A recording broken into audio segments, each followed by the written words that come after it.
Hey everyone, my name is Sean Carlson. I am a Brooklyn-based freelance artist and I am here in my home studio about to start a brand new painting, which is, you already saw it in the thumbnail, Samus Aran. Hopefully we got some Metroid fans out there. I don't usually do videos for these sorts of paintings because they're personal work and I only get to work on them, you know, a couple hours per week here and there, in and around commissions and actual paid work. But just got a whole bunch of commissions done right before the holiday and said screw it, I'm gonna set aside some time and get to a little passion project of mine and make a video for it. As you can see here, I already got started on the pencils. I'll be showing you that process coming up now. The Metroid series is something I've been a fan of ever since I was a kid. Ever since my dad got me Super Metroid for the Super Nintendo.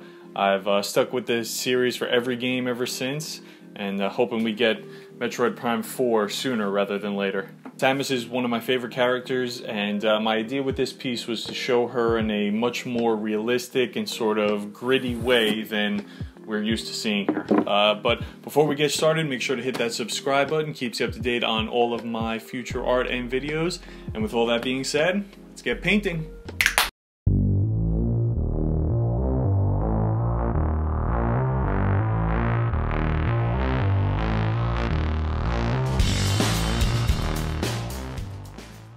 So starting with the background here, I always like to work back to front because one, the foreground overlaps the background, so why not paint it that way? And two, saves the fun stuff for the end, giving me something to look forward to.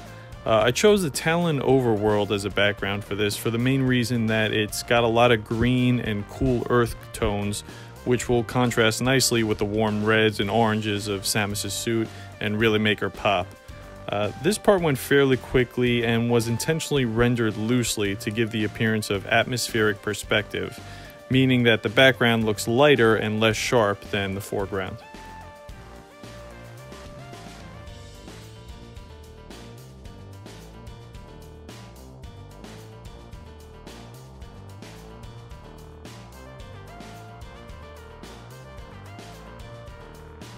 Okay, so next the figure. The past few years I've been working with a method of using gouache as an underpainting with acrylic on top of it and really liking the results.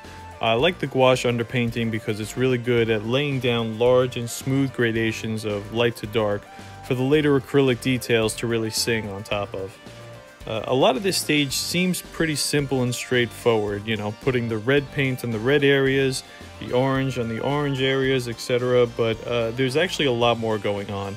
In addition to setting up the opacity for the layers that will sit on top of it, I also get a chance to work out all of the thousands of little details of shading and rendering throughout the piece. It's sort of a practice run on all the various textures, reflected light, core shadows, armor panels, so on and so forth. So that way when I go in with the final pass, I know exactly what will work and what to avoid.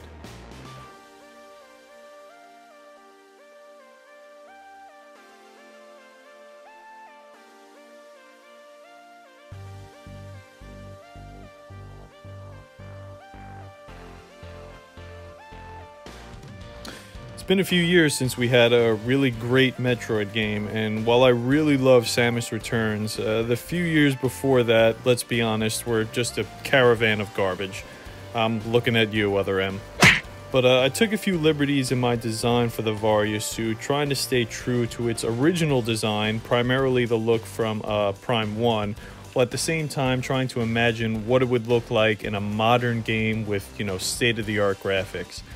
The main change was trying to take all of those flat black lines on the figure and using them as breaks in the paneling or cowling of her high-tech armor. Alright, pretty happy with this so far.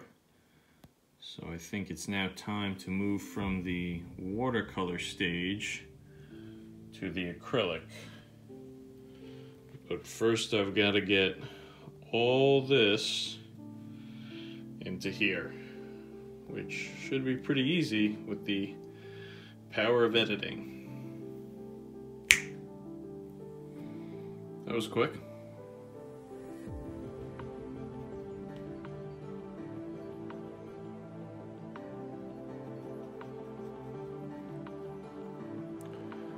All right, and here we go.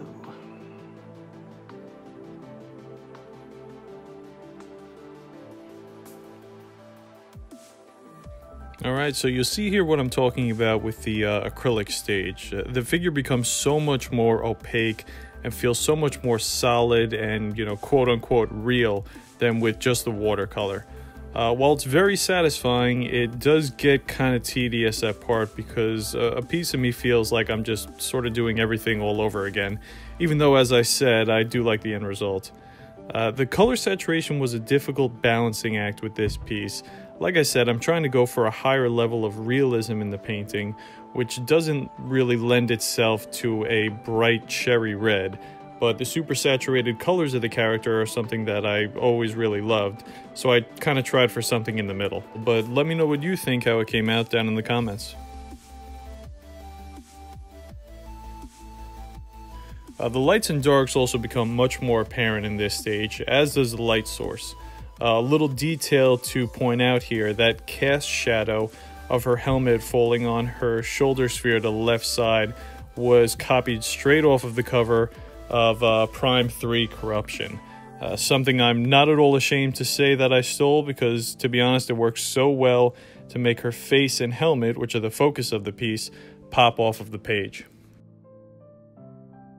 Alright, so here we are so far with the Samus piece. I'm having a lot of fun with it, but I gotta be honest, so far I'm hitting a bit of a fatigue level with it. It's been about 4 or 5 solid days of just working on this, and you know, the whole goal of the piece was detail, but it's taken a while. But I went in and did a little bit of editing some of that detail, and I'm now gonna skip ahead to do a little bit of the face, something that's fun and that I've been looking forward to for the whole time. So we'll get that going, and then after that, it's all the final bells and whistles to put on the suit, give it that real, you know, sci-fi tech armor kind of look, and we'll be good to go. All right, let's get going. In the end, this turned out to be by far the most enjoyable section of the painting. It was a lot of fun playing with the realistic face on the right side, paired with the shadowed and obscure face under the broken glass on the left. Creating all those little details of the broken glass of her visor was a real joy, and I'm very proud of how it came out. You don't get to see much of Samus in the games or her stoic personality, so if nothing else, this painting tried to sort of peel back a layer of her armor and reveal the character underneath, both literally and figuratively. Alright, here we are so far.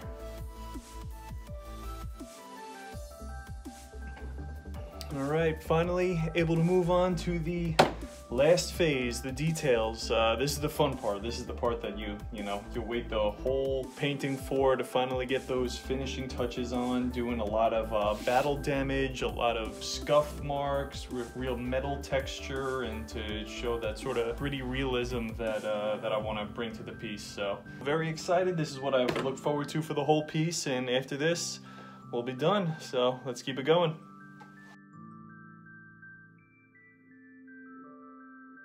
Believe it or not, the key to this stage is knowing when to stop. The details themselves look great and actually aren't that hard to pull off, but that's a tricky combination because you could easily fall into the trap of going overboard.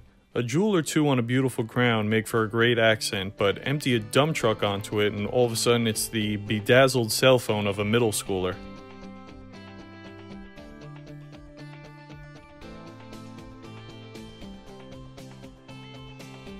I also tried to remember to have a good variety of details, not just metal texture, but dense scuff marks, dirt, discoloration, slices, and bullet holes, or actually in this case, laser holes, all kind of working in unison to give it character and life.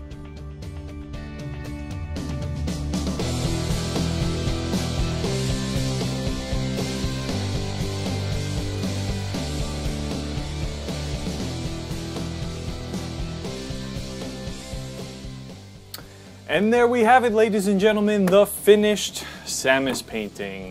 This was a lot of fun for me to put together. I certainly hope you all enjoyed it, but let me know what you think down in the comments, and if you liked either the video or the artwork, make sure to give a like and subscribe to the channel. I'll see you all in the next one.